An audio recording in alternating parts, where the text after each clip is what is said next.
Ladies and gentlemen, today we are going to draw our names in 1-point perspective. We have to start with the horizon line. You'll want to draw your horizon line along the top of the page or the bottom of the page. This dot is my vanishing point. All my points need to go to my vanishing point. Now you want to plan out your letters. So you're going to space it out first, and I like to make a box. Now when I use my ruler, I like to line up my ruler with the edge of the page there, so I make sure that it's a straight line. Now I'm going to start with A, B, C, D. Now for my A, I'm going to make 2 angled lines. And then I draw a cross for the middle bar of the A. Now I'm going to use my finger to measure. I made each of my letters at least a finger thick. You might want to make yours 2 fingers thick. Using your finger as a measuring tool makes it nice and easy. Make sure you line up your ruler with the edge of the A so your lines are parallel.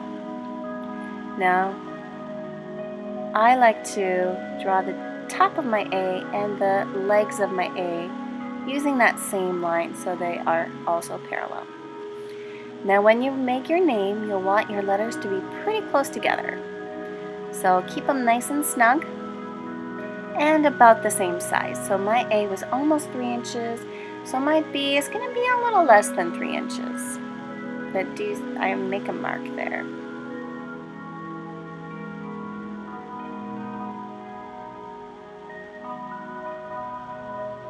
Now I use my finger to measure so that my B is consistent in size, and I just add those center parts of the B. Now my C, once again, I want it to be fairly close to my B, and I'm just freehanding that curve, but I'm going to use my finger to measure to make sure that the thickness is about the same. However, I'm going to use my ruler for any part of my letter that needs to be straight.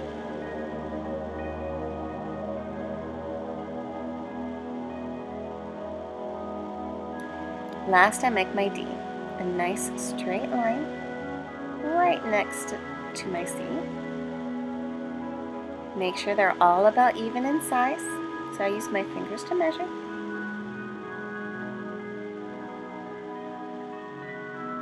And I'm using my finger once again to measure the thickness. Once again, I made mine 1 finger thick. You might want to go 2 fingers or use another tool to measure.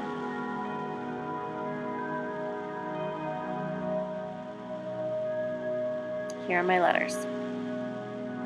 Now we're going to draw the tops of your letters. You're going to use your ruler and draw a line to the vanishing point from each corner or edge. I'm circling the corners and edges that I'm going to check to see if they will go to my vanishing point. So this corner of the A and that corner of the A go to my vanishing point. That makes the top of my letter A. Now I check, does this corner? Ooh, anytime a line hits a letter, you stop. You never ever go through a letter. This corner, you can see a little bit as well. Don't forget those corners on the inside of the letters as well. So you can see, oh, this corner once again does not, it hits the letter A, so it will not go to the vanishing point. I do the same thing with my B. I check each corner. Yep, that one goes, so I draw a line to the vanishing point, but as soon as I hit that letter, I stop that line. Now the B gets a little tricky because we're going to not use the corner, but the edge where the ruler hits. So the very edge of the letter is what I use. And then on the bottom part of the B, it also goes up to the vanishing point. Anytime an edge or a corner can be seen and does not hit a letter, you draw a line to the vanishing point. The C as well, we're not going to use a corner, we're going to use that edge. As soon as the ruler hits the edge of the C, we draw the line to the vanishing point. Check each corner. This corner goes right through the letter, so we're not going to see it. But this corner we are going to see.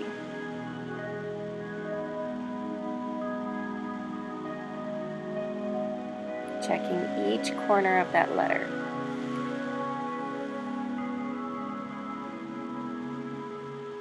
I've circled all the corners that go to the vanishing point. For the D, because it has that curved side, once again, you're going to go to the edge. Wherever the edge of that ruler hits, you're going to go to the vanishing point. Check the exterior corners and the interior corners each time.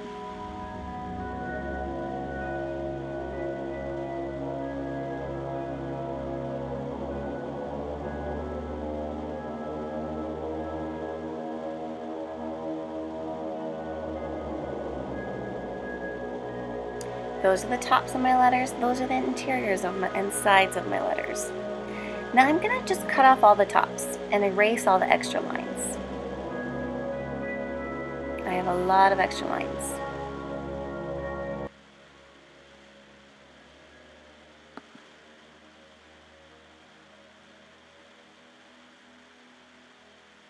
When you are erasing each of your lines, make sure to erase those extra lines in the middle there as well.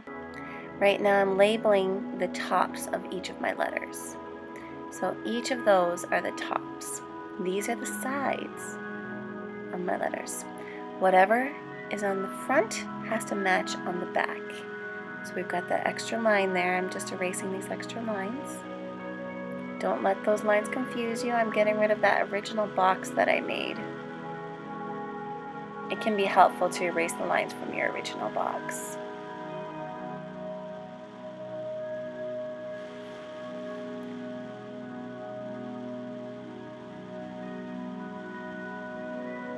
Now, on my side, I have a diagonal line on the front, so I have to put a diagonal line at the back.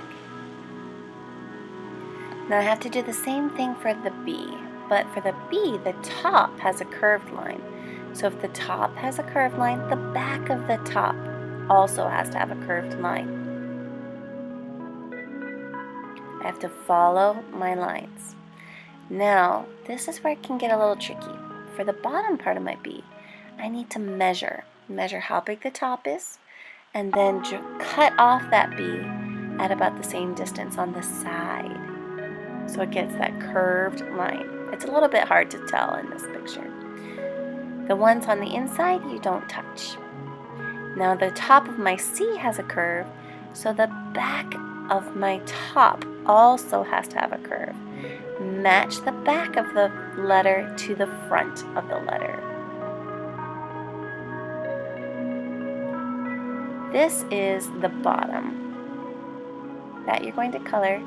And remember, I have to measure. I have to measure the distance my top, and now I have to match that same curve and that same distance. So the letters are the same thickness. Now with my D also curves just a little bit on the top. So I'm going to erase that corner and make that D curve as well on the top. The side of my D is a straight vertical line. So I got to make sure the back has a straight vertical line. The line will not continue through there by the C. And then that's the inside of my D. We have now drawn our letters in perspective.